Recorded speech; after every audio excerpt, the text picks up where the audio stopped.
Kita ke berita lainnya, Saudara. Dukung pembangunan IKN, pemerintah Provinsi DKI Jakarta menjalin kerjasama dengan Otorita Ibu Kota Negara IKN. Penandatanganan MOU dilakukan di kantor Balai Kota Jakarta Senin siang. 3 BUMD Jakarta yakni Pasaraya, Jakpro, Transjakarta serta Dinas Lingkungan Hidup akan bekerja sama dengan BUMD Otorita IKN dalam pembangunan IKN. Nantinya ketiga BUMD Jakarta ini akan menjadi mitra belajar bagi Badan Usaha Otorita IKN, khususnya PT Bina Karya dalam mengelola infrastruktur dan layanan publik, meliputi peningkatan kompetensi dan kajian pengelolaan sampah, peningkatan kompetensi dan kajian pengelolaan infrastruktur, peningkatan kompetensi dan kajian pengelolaan transportasi, serta peningkatan kompetensi dan kajian pengelolaan pasar.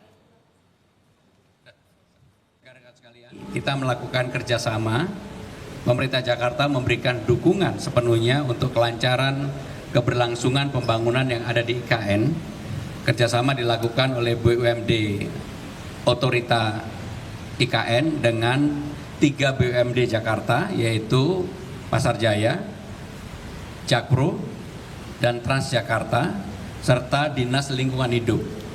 Kami ingin memberikan dukungan sepenuhnya termasuk dalam hal yang berkaitan dengan perawatan sampah dan sebagainya yang tentunya pasti akan menjadi persoalan bagi pembangunan di IKN yang baru, bagaimana dan cara pengelolaannya. Tentunya pengalaman Jakarta bisa menjadi role model.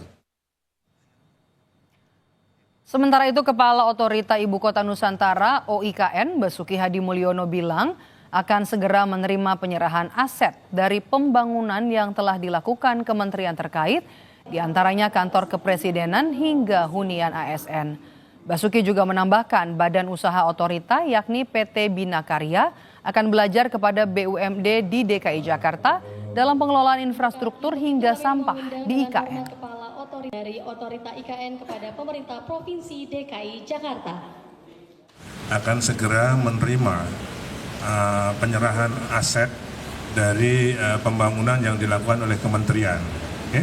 Baik dulu Kementerian PUPR, sekarang yang dilanjutkan dengan Kementerian PU dan Kementerian Perumahan dan Kawasan Pemukiman serta yang lainnya, misalnya SDM dan sebagainya. Jadi apa saja itu infrastrukturnya, seperti jalan-jalan di kawasan IKN, mungkin nanti juga jalan-jalan tolnya antara Balikpapan dan IKN, kemudian perkantoran, kemudian hunian ASN yang ada 47 tower dan mungkin akan ditambah lagi, kemudian untuk masjid, kemudian untuk istana kepresidenan.